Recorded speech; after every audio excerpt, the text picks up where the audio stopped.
बीच पिया चले जाए राजा जनक की जाए वन चले राम रघुराई संग में लक्ष्मण भाई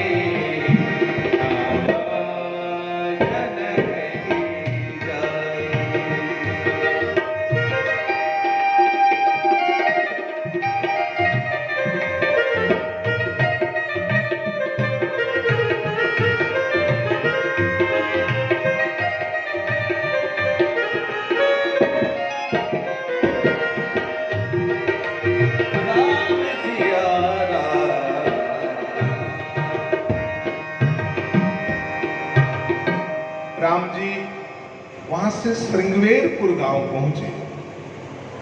श्रृंगवेरपुर में अब भील और निषाद हैं, उनकी बोली भी समझ में नहीं आती है और वह आवर्तुला कावर्तुला कावर्तुला आवर्तुला न मालूम क्या गड़बड़ गड़बड़ बोलते हैं ना, वैसे उनकी बोली समझ में आती नहीं। तुरंत दौड़ते आए, पूछा कौन हो तुम? तब उन्होंने कहा भाई हम तो राजा दशरथ के बेटे हैं। लक्ष्मण जी ने जवाब दिया ये राम जी हैं, मैं इनका छोटा भाई लक्ष्मण हूं, ये माता जानकी जी हैं। तो बोला इधर जंगल में कहा जा रहे हो? बोला जा नहीं रहे, पिताजी ने वनवास दिया है इसलिए वनवास भोगने जा रहे हैं। तो बोला रुको, हम अपने राजा कुह को खबर देते हैं। राजा कुह, वहां के राजा का नाम था गुहराज। राजा गुह को जाकर खबर दी महाराज अयोध्या के राजकुमार। गुह दौड़ता हुआ जाकर के चरणों में गिर पड़ा, त्राहिमाम त्राहिमाम त्राहिम। प्रभु हमारे ऐसे भाग्य कि आप हमारे यहाँ पधारे, हम तो जंगल के राजा हैं, कभी महलों को देखा भी नहीं, आज महलों से स्वयं राम उतर के हमारे यहाँ है। सबको कहा जाओ खूब व्यवस्था करो, महाराज की सेवा की व्यवस्था करो, कोई कमी नहीं रह पाए।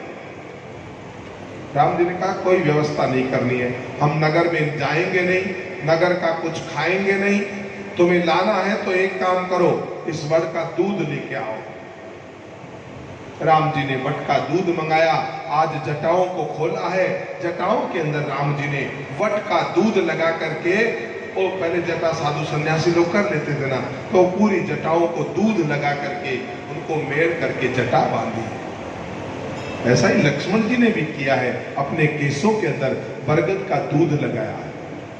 और जिनको लंबे बाल चाहिए ना, कई माताओं के बाल झड़ते हैं, तो ये राम जी का प्रयोग है, बड़ की जो शाखाएं होती है, जो लंबी जटें होती है ना, जितना पुराना बड़ हो उस बड़ की शाखाएं लेकर के उनको कूट करके उनको लगाने से झड़ते हुए बाल रुकते ही नहीं है, बल्कि नए बाल भी आते हैं। पुरानी जड़ ये आजमाया हुआ है, मेरे परिवार में आजमा के देखा, मैं पक्का कहता हूँ। हाँ ये जो है ना, वो बड़ की शाखा जितना पुराना बड़ हो उसकी शाखा जो लंबी लंबी लटकती है ना, उनको छोटा छोटा लेके सुखा करके उनको कूट करके उनको बालों में लगाए। ये ऋषि मुनियों के बाल देखो बेचारे कहा केयर करते, बाबा जी के कईयों के जटा नहीं देखी क्या लंबे जोड़े 5-5 6 पिटकी कर लेते हैं। ये सब बरगद के बड़ के दूध का कमाल है। जिन माताओं को लंबे केस रखने का ऐसा हो भाव, तो बरगद का ये चूर्ण काम में ले सकते हैं। राम जी ने जटाओं में दूध लगाया, सीता जी ने भी उसके अंदर सहयोग किया। रात्रि को एक पेड़ के नीचे भगवान धरती पे सोए हैं। अब धरती बिछोना है, आसमान ओढ़ना। बिछोना धरती है, आसमान ओढ़ना है। और उसी समय लक्ष्मण जी ने और गुह ने, जो वहां का राजा है, वीर आसन में बैठ करके जाग करके सारी रात पहरा दिया है। सुबह हुई, सुबह होते ही भगवान श्री राम ने कहा कि हमें नदी के पार जाना है। उन्होंने कहा प्रभु केवट है हमारा, आपको उस पार छोड़ देगा। तो बोला ठीक है, केवट राज को बुला। बोला नदी के किनारे चलो, केवट तो वहीं मिलेंगे, मल्लाह है। वहां गए, जाकर के कहा हमें उस पार उतार दो। उस समय केवट कहता है, हाँ जी,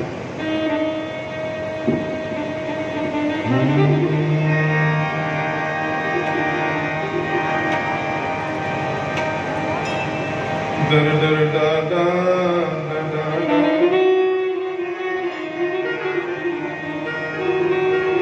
ओ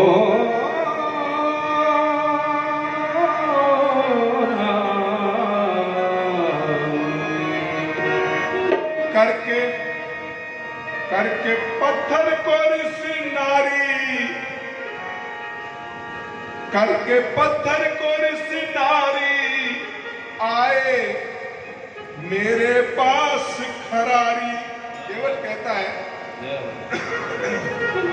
पत्थर को औरत बना करके अब मेरे पास आए हो, मेरा नंबर है क्या?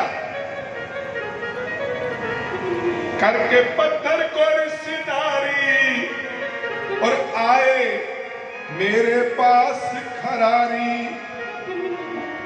ये नैया बनी काठ की भारी, प्रभु बिचारी है क्या जी भगवन साची, कहो ना बिचारी है क्या भगवन साची, कहो ना बिचारी है क्या भगवन।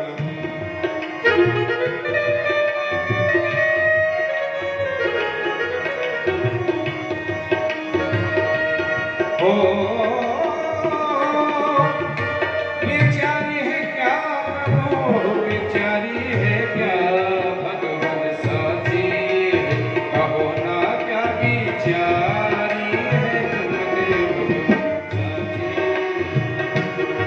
करके पत्थर को ऋषि नारी,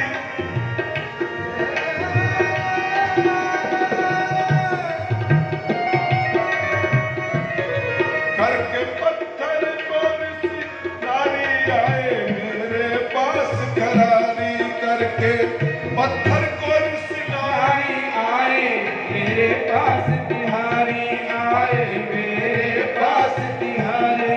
नैया बनी काठ की भारी, प्रभु बिचारी है क्या भगवन साची, कहो ना क्या बेचारी है क्या भगवन साची।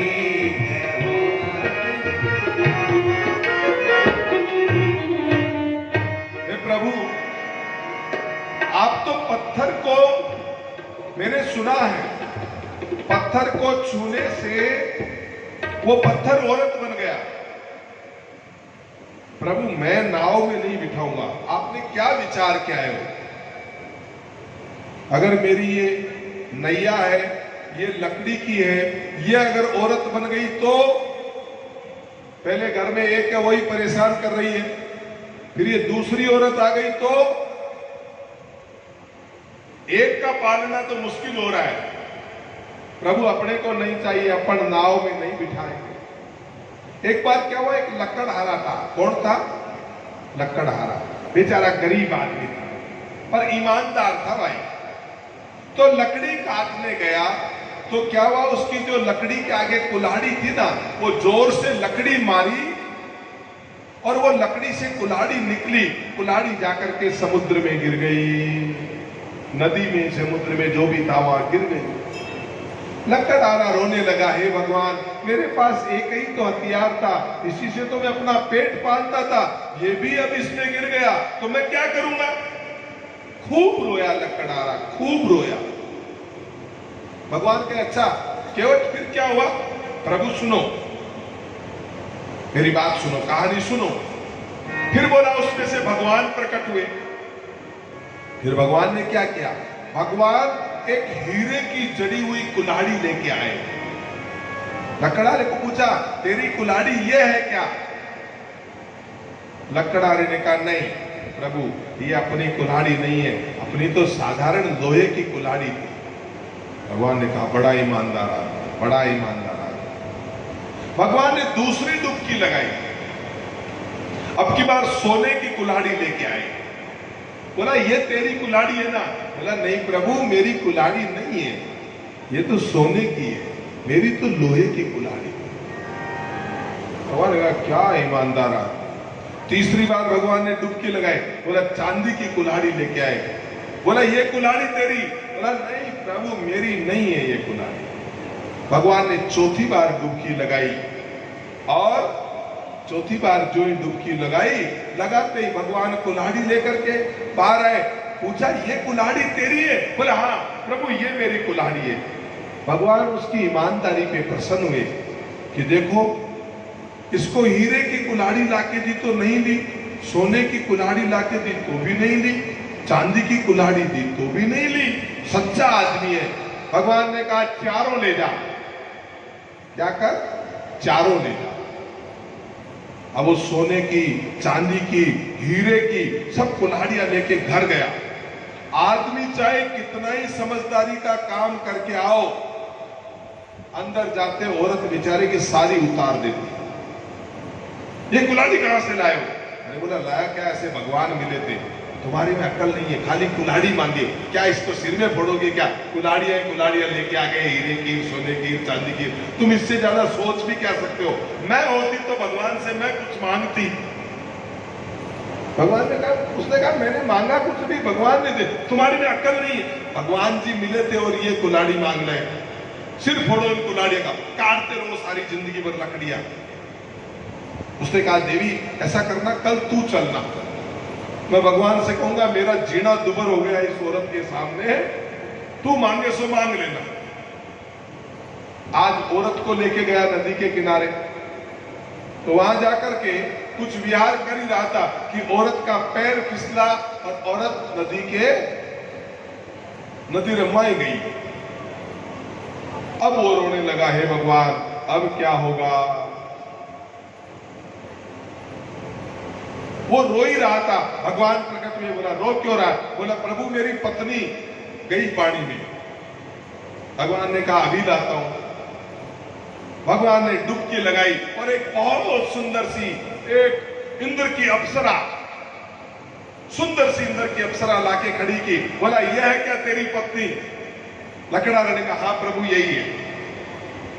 क्या कहा? हाँ प्रभु। भगवान ने कहा वे झूठे, कल तो कितना सत्यवादी था, चारों कुल्हाड़ी ले गया, आज रूप लावण्य को देख करके इंद्र की अप्सरा को अपनी पत्नी मान लिया। उसने कहा प्रभु क्या करूं, मजबूरी है, क्योंकि अभी मैं मना करता कि इंद्र की अप्सरा है, ये मेरी पत्नी नहीं है। आप फिर डुबकी लगाते और फिर डुबकी लगाते, तब आप कोई हेमाबाद में लेके आते, फिर मैं कहता ये भी मेरी नहीं है। आप फिर डुबकी लगाते, फिर कोई ऐश्वर्या राय लाके खड़ी करते, मैं कहता ये भी मेरी नहीं है। फिर आप चौथी डुबकी लगाते, फिर मेरी वाली पत्नी लेके आते, मैं कहता हाँ प्रभु ये मेरी है, और आप कहते चारों को ले जा। तो मैं क्या करता? क्योंकि मैंने आपका न्याय देखा है। उस समय आप कहते चल चारों तू ले जा, मेरे से एक ही नहीं संभलती, आपने तो भैया यही चल जाएगी। भगवान ने कहा निर्मल बना। तो प्रभु आपने पत्थर की नारी बना दी, अच्छी बात है, मेरी अगर ये लकड़ी की नाव अगर नारी बन गई, हम क्या खिलाऊंगा क्या? सुनो प्रभु, करके पत्थर की रिश्तेदारी, करके पत्थर की रिश्तेदारी आए आप मेरे पास मुरारी, करके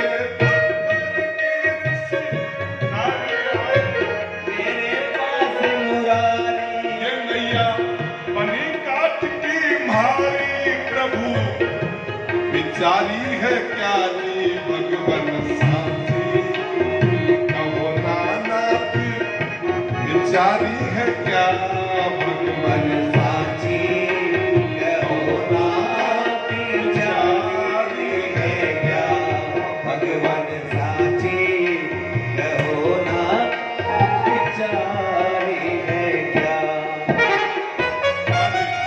सुनिए भाई, सुनो प्रभु, मैंने सुना है आपके मैंने ऐसा सुना है कि आपके चरणों में जादू है। मैंने सुना है आपके चरणों में जाने बात क्या, पत्थर सिला नारी भई फिर काठ की औकात क्या। पत्थर सिलाना पत्थर सिलाना नारी भई तब काठ की औकात क्या। और प्रभु मेरा तो यही रोजगार है, रोजगार से प्रभु घात क्या। करिए कृपा करुणा निधि मुझ दीन के संग घात क्या। मेरी पन्नी काट की नैया बने से नैया, अब क्या इससे खोटी करनी प्रभु विचारी है क्या।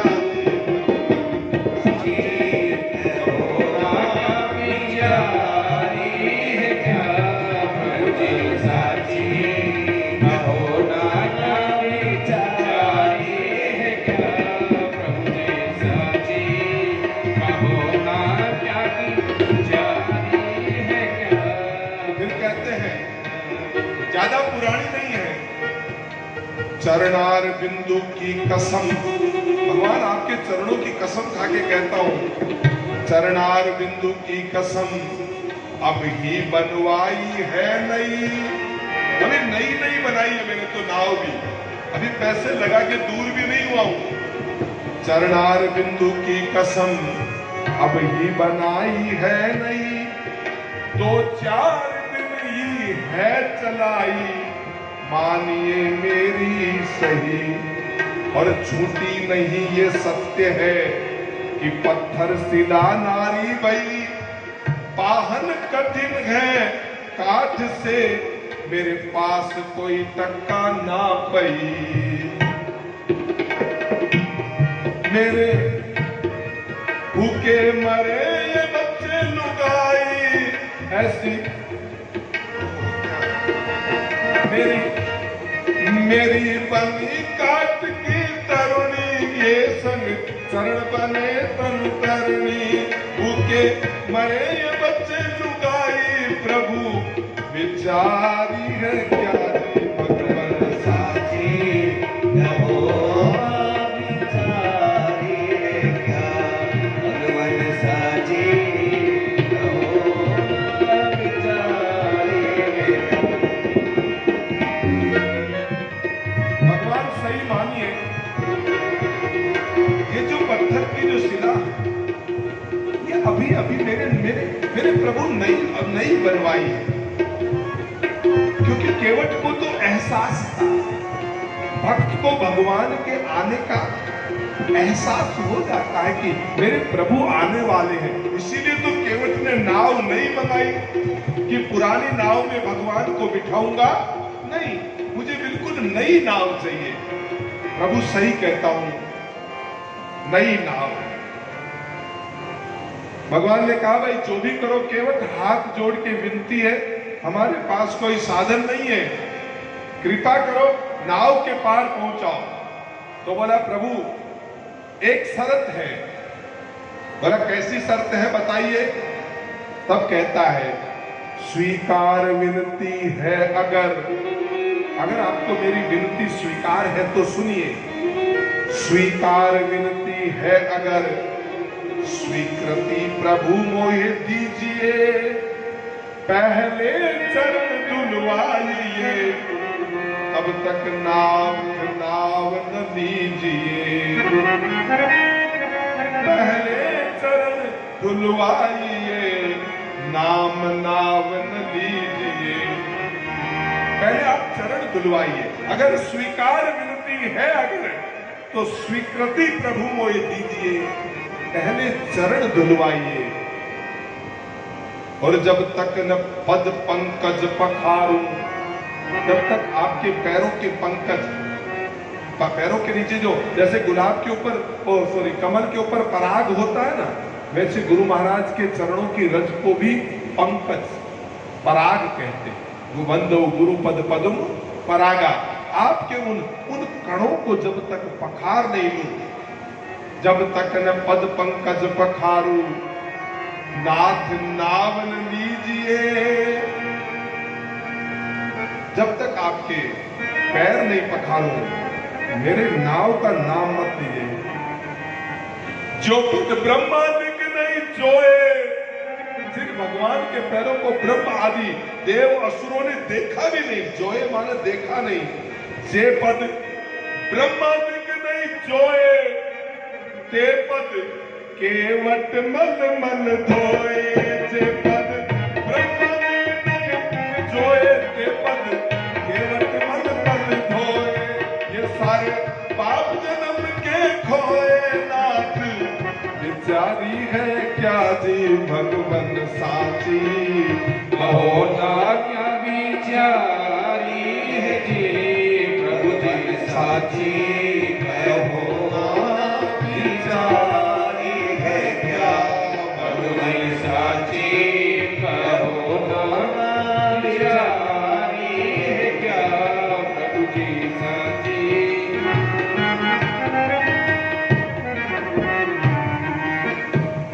सुनी केवट के बैन,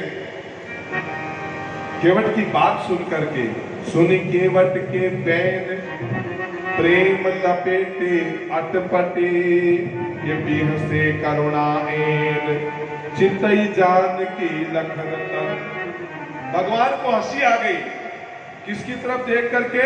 जानकी जी की तरफ और लक्ष्मण जी की तरफ। अब भगवान को हंसी क्यों आई? देखिए, दृष्टांत यह है कि ये केवट पिछले जन्म में कछुआ था। केवट पिछले जन्म में क्या था? काछू। काछू समझते हो ना? भगवान क्षीर सागर में शयन करते थे, तो एक तरफ लक्ष्मण जी पहरा देते थे, सिर की तरफ जो है लक्ष्मण जी शेषनाग की फण बना के रहते थे, और पैरों में लक्ष्मी जी बैठी रहती थी। केवट चाहता था मैं परमात्मा का स्पर्श प्राप्त कर लूं, लेकिन सिर की तरफ से जाता था तो शेषनाग फू करके फुकार देके भगा देता था, और उधर पैरों की तरफ चढ़ने की कोशिश करता था, लक्ष्मी जी उठा के फेंक देती थी। भगवान ने कहा आज फेंको तुम्हारे बाप को, आज फेंको। सुनी केवट के बैन, केवट की बात सुन करके भगवान ने कहा सुनी केवट के बैन, ये प्रेम लपेटे अटपटे। भाषा प्रेम में लपेटी हुई है, अटपटी भाषा है। बिहर से करुणा, व करुणा निधि को हंसी आ गई, भगवान को हंसी आ गई।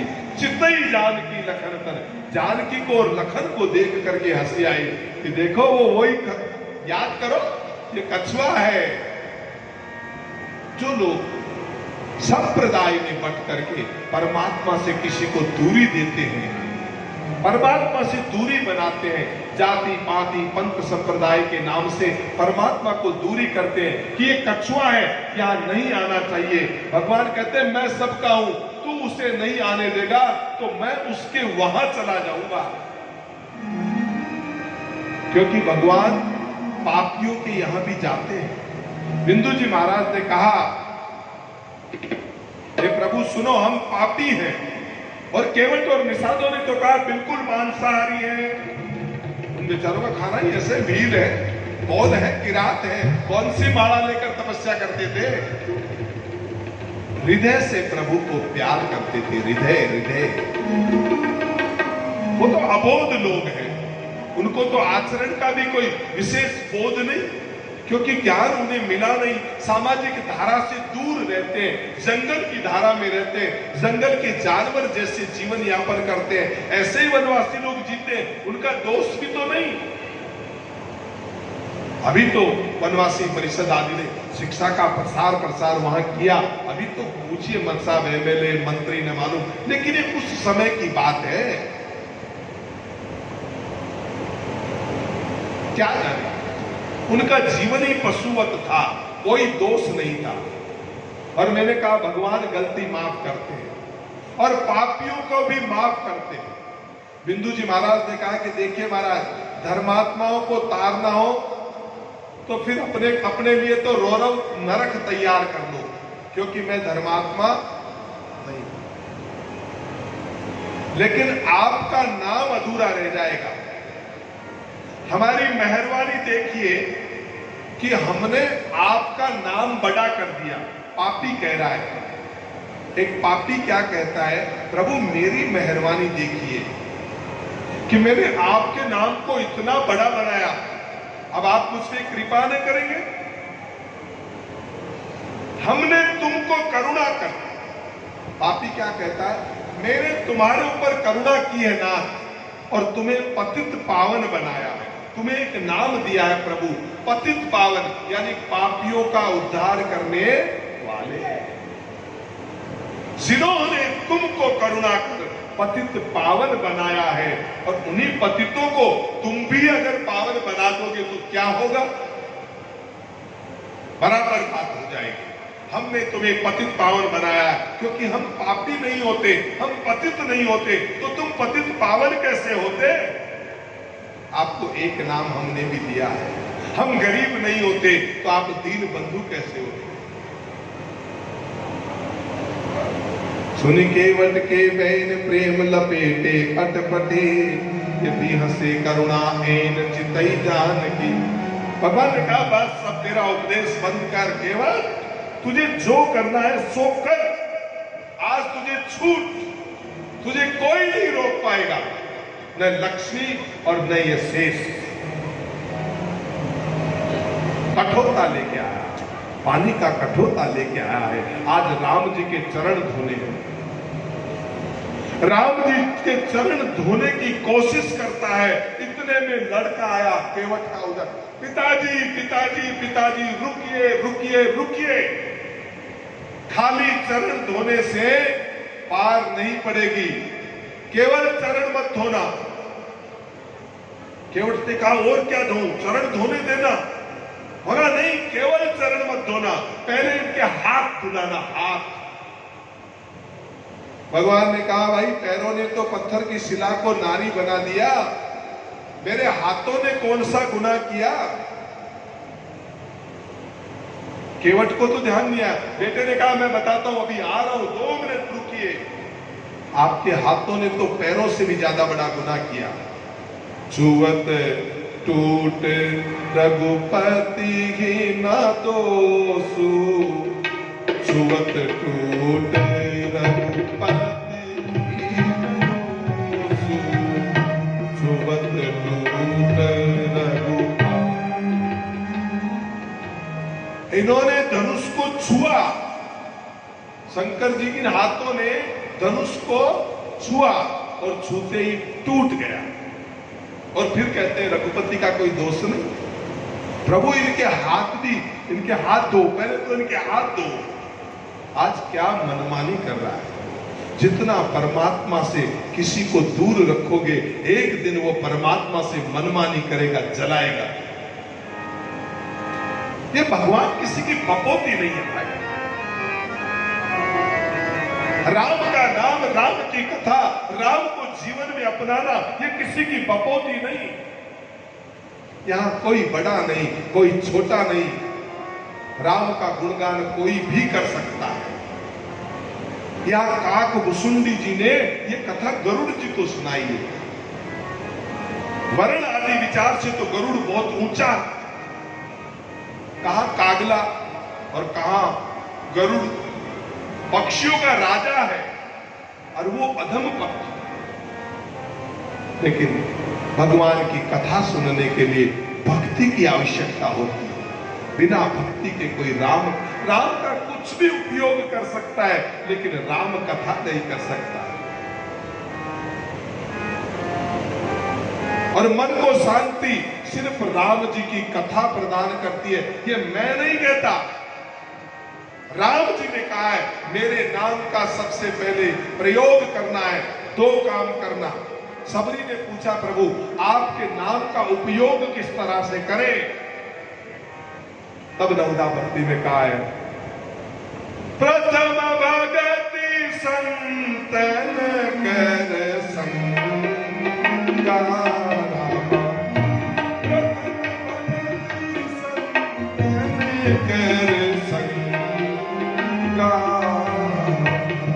दूसरी भक्ति मम कथा प्रसंगा, दूसरी रुचि मम कथा प्रसंगा। ये सबरी, मैं दो तरह से प्रसन्न होता हूं। जीवन में पहली भक्ति यह है संतों का संग करना, संत महापुरुषों के पास बैठना, सत्य का संग करना। संत कौन? जो सत्य का संग कराए, जो सत्संग करे वो संत। जो खाली मिथ्याचारी हो, आन्या मान्या गुर, तू चेलार हम तेरे गुर, दक्षिणा तो धर, अब चाहे तर चाहे मर, वो संत नहीं। जो तुम्हें बोध कराए कि धरती की शान, तू मनु की संतान, तेरी मुट्ठियों में बंद तूफान, अपने आप को पहचान, मनुष्य तू बड़ा महान। तुझे आत्म साक्षात्कार कराए, तुझे अपने आप में स्थित करे, तुम्हें स्वयं में स्थित करके सुव्यवस्थित बनाए, ऐसे संतों का संग करना। और दूसरा, दूसरी रुचि मम कथा प्रसंगा। अगर जीवन में राम चाहिए, कथाओं में रुचि लेना। दूसरी रुचि मम कथा प्रसंगा, मेरी कथा प्रसंग में जो व्यक्ति रुचि लेता है वो ही मेरा भक्त होता है, बाकी के तो सब व्यापारी होते हैं। जीवन में दो काम है, एक प्यार और एक व्यापार।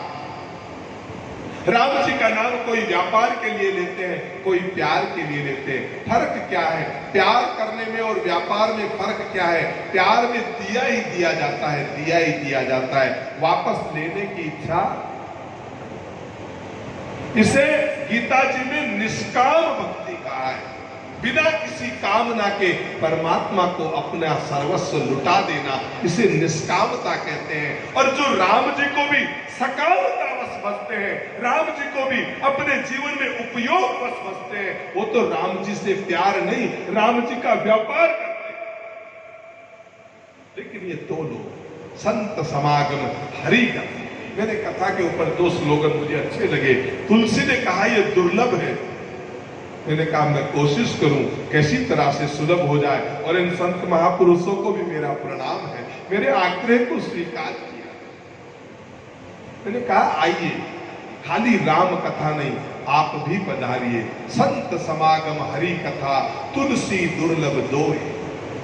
और ये सुतधारा और लक्ष्मी, ये तो पापी के भी, ये संसारी के बाकी लफड़े हो सकते हैं। जीवन में दो चीज मिलना जो कठिन था वो यहाँ सुलभ हो रहा है। लेकिन बिनु पुण्य पुंज विवेक न होई, राम कृपा बिनु सुलभ न सोई, बिनु पुण्य पुंज।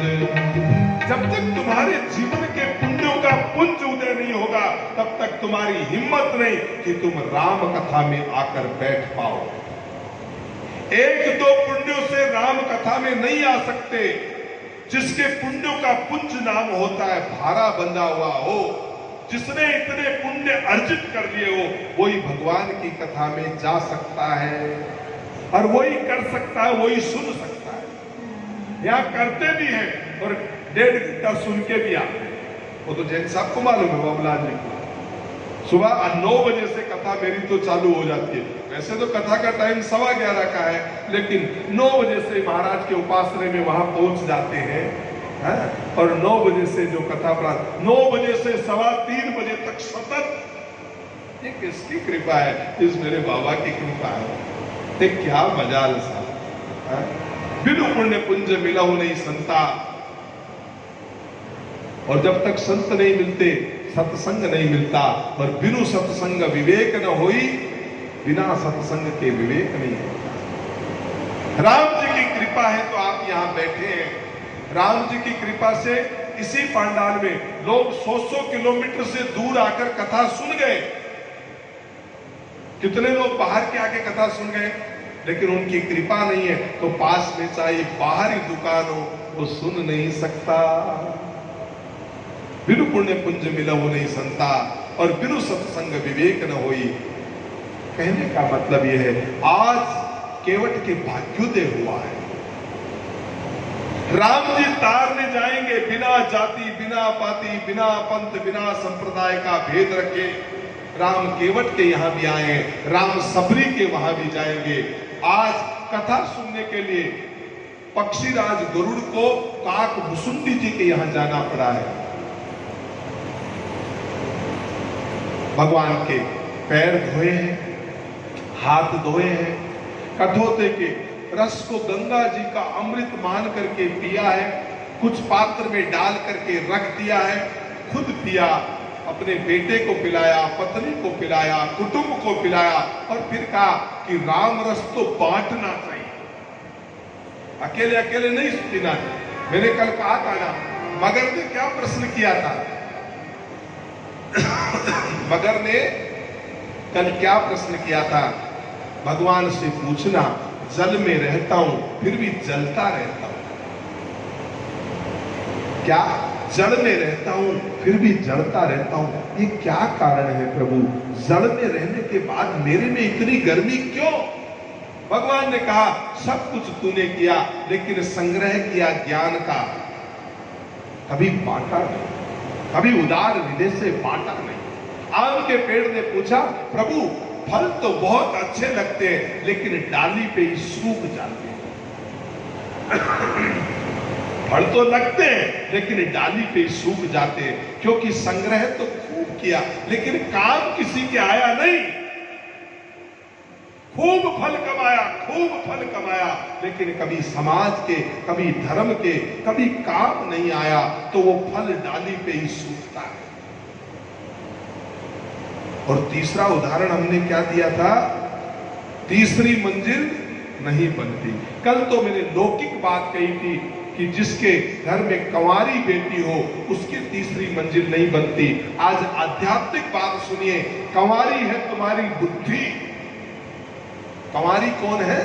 बुद्धि।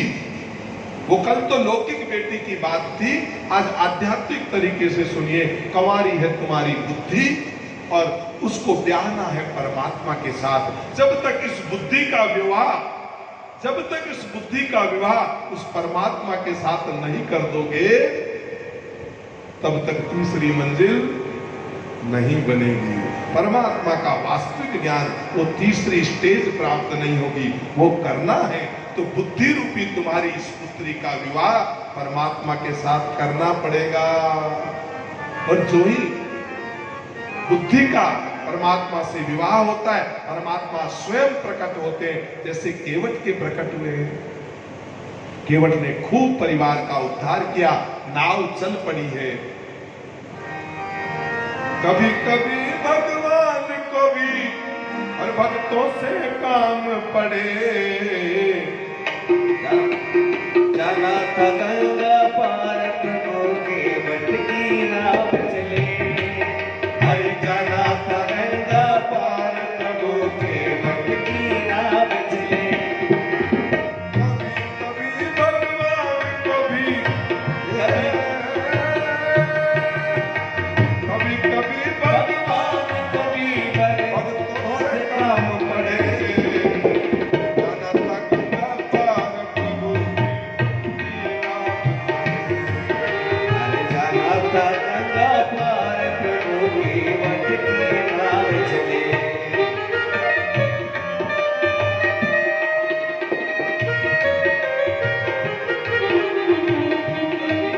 भगवान कभी भक्तों से काम पड़े। जाना था गंगा पार प्रभु केवट की नाव चले।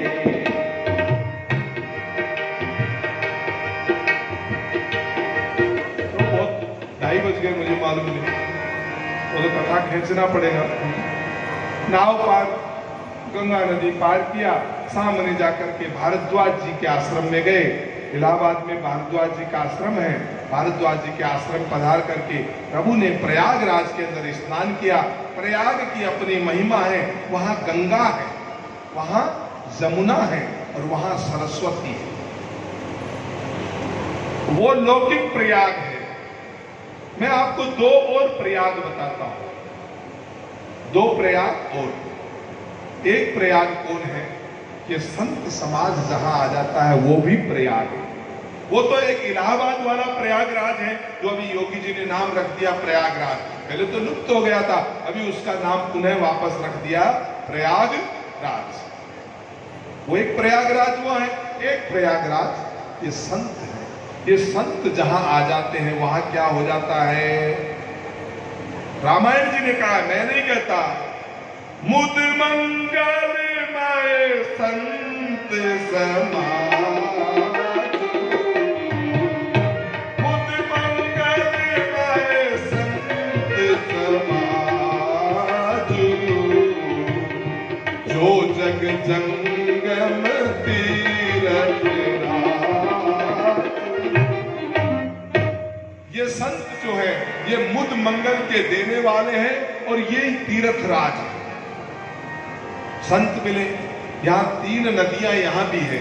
राम भगति जह सुरसरी धारा, राम जी की जो भक्ति है वो गंगा जी है। सरसई ब्रह्म विचार प्रचारा, हमने 3 अर्थ समझाए, एक अर्थ आपको लौकिक अर्थ समझाया, कल कहा कन्या का विवाह, आज आध्यात्मिक अर्थ समझाया, बुद्धि का परमात्मा के साथ विवाह। ये जो दूसरा था ये सरस्वती नदी है, इसे कहा है सरसई ब्रह्म विचार प्रचारा, जो ब्रह्म ज्ञान की बात करते हैं, जो अध्यात्म की बात करते हैं, जो तत्व ज्ञान की, ये बिना गुरु के नहीं मिलता। शास्त्र पढ़ने, हम तो पढ़े भी नहीं भाई, इतना पढ़ना भी कहाँ नसीब। ये गुरु की कृपा बोलती है, पढ़ाई लिखाई नहीं बोलती है, ज्यादा इल्म नहीं है शास्त्र का, ये किताबी ज्ञान ज्यादा नहीं, ठीक है, पढ़े ऐसा भी नहीं है, शिक्षित भी नहीं है, लेकिन बहुत कम, 8वीं 10वीं कोई बहुत बड़ी पढ़ाई नहीं है। लेकिन महाराज गुरु की कृपा भवतराज, गुरु महाराज की कृपा होती, दिल से पढ़ाई की है। 2 मार्ग है, एक शिक्षा का, एक दीक्षा का। शिक्षा से बुद्धि आती है और दीक्षा से विद्या आती है। जो दीक्षा मार्ग से ज्ञान प्राप्त करता है वो विद्या प्राप्त करता है, और जो शिक्षा मार्ग से ज्ञान प्राप्त करता है वो बुद्धि प्राप्त करता है। बुद्धि अहंकारिणी होती है और विद्या ददाती, विद्या विनम्रता देती है। जो गुरु का ज्ञान से ओतप्रोत होते हैं वो तो विनम्रता से भरपूर होते हैं, फिर उन्हें वेद पढ़ने की जरूरत नहीं। एक कृपा मात्रेण, एक बाबा की तस्वीर सामने लगी हो फिर तो बोलते ही जाते हैं, लोग कहते हैं सिद्धि हो जाती है। आज भारद्वाज जी के आश्रम पहुंचे हैं। भारद्वाज जी के आश्रम जाकर के तीर्थराज प्रयाग में स्नान किया। और तीसरा प्रयागराज क्या है? ये जो तुम्हारी 2 वारणा है और जो नासी है, इसका नाम है वाराणसी। तुम्हारे शरीर की काशी कहाँ है? वारणा और नासी के बीच का ये जो हिस्सा है ना, जहां हम तिलक करते हैं, इसको वाराणसी कहते हैं। शरीर के क्षेत्र की वाराणसी कहाँ है? ये वारणा और ये नासी, और इसके बीच हम यहाँ तिलक क्यों करते हैं? सुगंधित द्रव्यों को यहाँ क्यों लगाते हैं? क्योंकि यही वाराणसी है। कई वर्षों पूर्व, आज के करीबन मुझे मालूम नहीं कौन से वर्ष की, लेकिन कल्याण में मैंने एक पागल बाबा का लेख पढ़ा था। उसमें वारणा और नासी का इतना सुंदर विस्तृत विवरण था, संवाद की स्थिति में था। एक पागल बाबा और एक शिष्य आपस में बातचीत कर रहे, बहुत अच्छा समझाया कि यहाँ 3 नदियां कौन है। देखिए, वारणा है दिखने वाली, ये नासी है, ये प्रयागराज है। तीनों गुण है, जहां तीनों गुण समाहित होते वो प्रयाग है। आज भगवान प्रयाग पहुंचे, भारद्वाज जी के आश्रम गए, भारद्वाज जी के आश्रम विश्राम किया, साथ में गु है, साथ में राम लक्ष्मण सीता है, वहां विश्राम करते हैं। आइए पुनः चलते हैं श्रृंगवेर। उधर उन निषादों ने देखा कि अरे इसका क्या करें, ये तो रथ पे पड़ा है। कौन? राजा का मंत्री सुमंत। सुमंत ये घटना देख के बेहोश हो गया। खूब समझाने का प्रयास, खूब समझाने का प्रयास किया, वापस चलो प्रभु, वापस चलो, लेकिन वो वापस गए। सुमंत बेहोश है, निषाद राज ने कहा जैसे तैसे करके 2 आदमी जाओ, इनके घोड़ों को चलाओ और इनको अयोध्या पहुंचा के आओ। लेकिन घोड़े भी विकल हैं। राम के वियोग में घोड़े भी अयोध्या जाना चाहते। भीलों ने मार मार के कोशिश कर ली, लेकिन घोड़े अयोध्या की तरफ एक कदम रखने को तैयार नहीं है। जैसे तैसे करके अयोध्या पहुंचा है। सुमंत जी महाराज के पास जाकर के जय जीव, अयोध्या का उद्घोष था जय जीव, जय जीव कहकर के महाराज का अभिनंदन करते हैं। महाराज दशरथ कहते आ गए सुमंत तुम, मेरा राम कहाँ है? सुमंत मेरा राम कहाँ है? राम को वापस लेके आ गए ना, कोई बात नहीं, मुझे कोई फर्क नहीं पड़ता, मेरा वचन जाए तो जाए, मेरा राम आया कि नहीं आया? सुमंत जी कुछ नहीं बोलते। कौशल्या कहती है महाराज धैर्य रखिए, वो आपका बेटा है, आप जानते हैं ना वो वापस नहीं आएगा। कौशल्या तो सही कहती है, मेरा अंत आ गया, पर मेरा अंत नहीं आता। कौशल्या मैं पापी हूं। अरे राम निकले 14 दिन हो गए और मेरे प्राण अभी क्या सुख पाना चाहते हैं?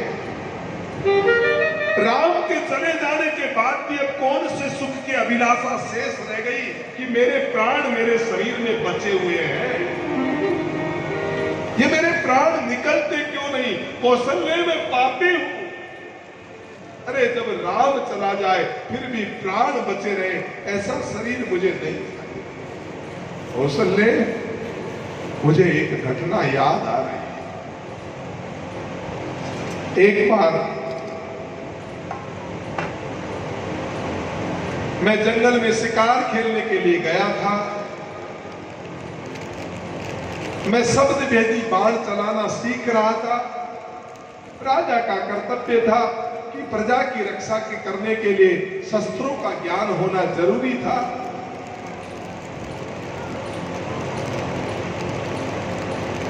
मैं शब्द भेदी बाण का प्रयोग करने के लिए मैंने सोचा कोई सिंह आया होगा। उसी समय गंगा नदी के तट के ऊपर एक आवाज आई और मैंने उस आवाज के ऊपर तीर चलाया। तीर जो ही गया एक पुरुष की आवाज आई। पुरुष की आवाज आते ही मैं घबराया, मेरे से अनर्थ हो गया। सिंह के धोखे में कोई किसी मानवी को मेरा तीर लग गया। पर जब मैं वहां जाकर के देखा तो वो कोई और नहीं था, मेरा रिश्ते का भांजा था श्रवण कुमार, और वो तीर श्रवण को लगा।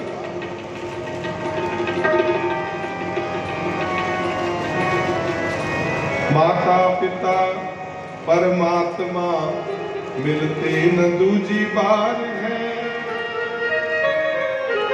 मिलते न दूजी बार है।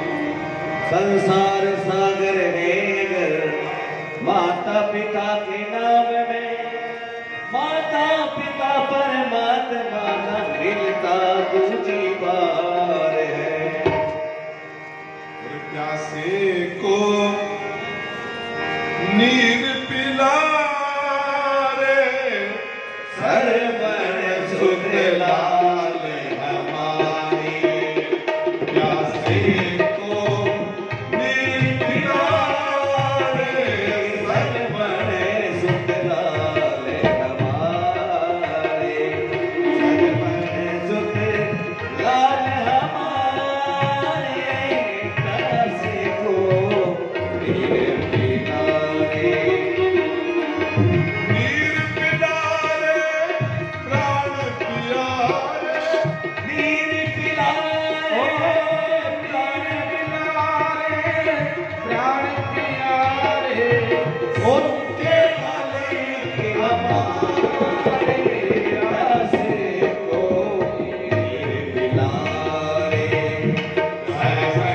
सुख लाल हमारे, प्यासे को नीर पिलाए। श्रवण अपने माता पिता को कावड़ यात्रा करा रहा था। माता पिता अंधे थे, बेटे तो श्रवण जैसे होने चाहिए। माता और पिता दोनों को कावड़ पे चढ़ा करके श्रवण यात्रा के लिए जा रहा था। रास्ते में माता पिता ने कहा कि जाओ बेटा, हमारे लिए पानी लेके आओ। बोला आप मेरी यही प्रतीक्षा करें, मैं अभी गया अभी आया। तो बोला बेटा जल्दी आना। जो ही गए, पीछे से राजा ने तीर मारा। जाकर के उसने कहा कि अरे श्रवण कुमार तुम? बोला हाँ मैं श्रवण हूं। अब जल्दी करो, इस तीर को बाहर निकालो।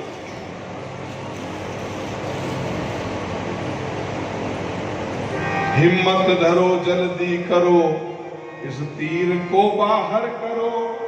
जल्दी कमंडल जल से भरो, पहले पिलाओ नीर उनको फिर।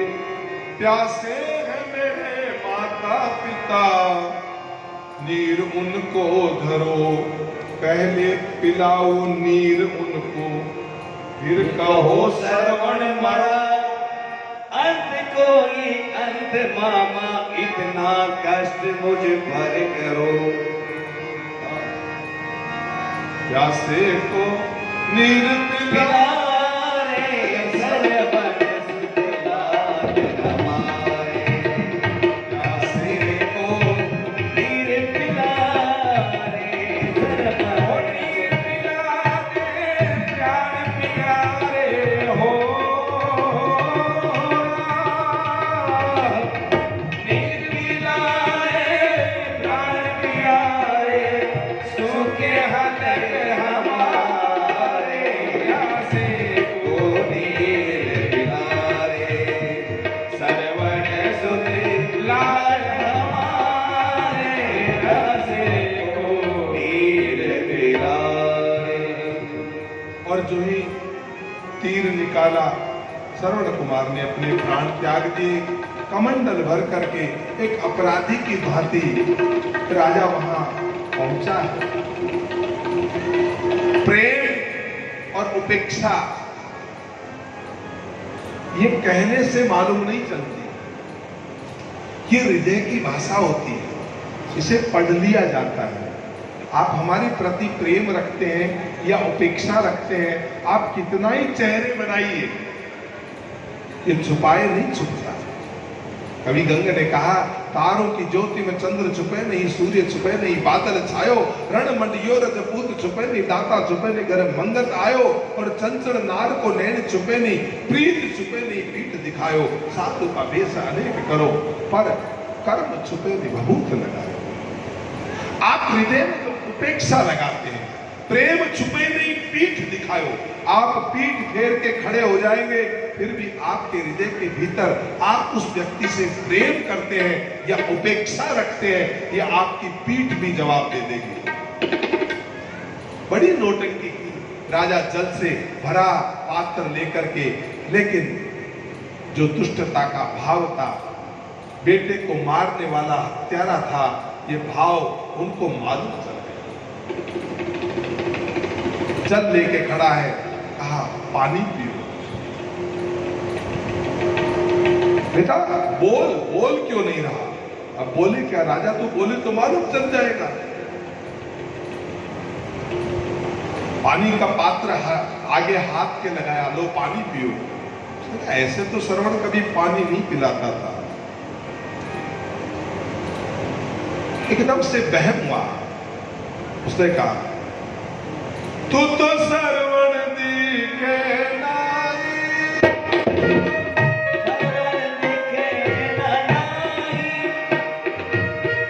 श्रवण दिखे नाई,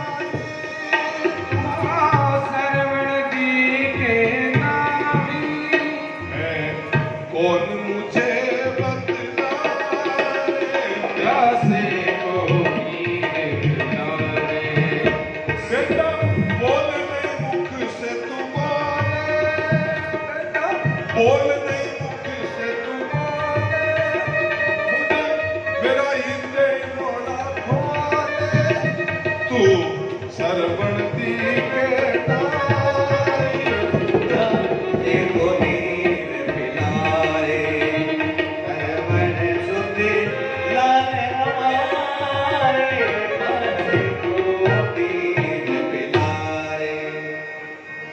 बेटा मुझे तो श्रवण नजर नहीं आता।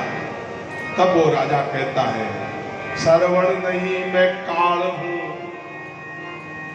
मैं श्रवण नहीं हूं।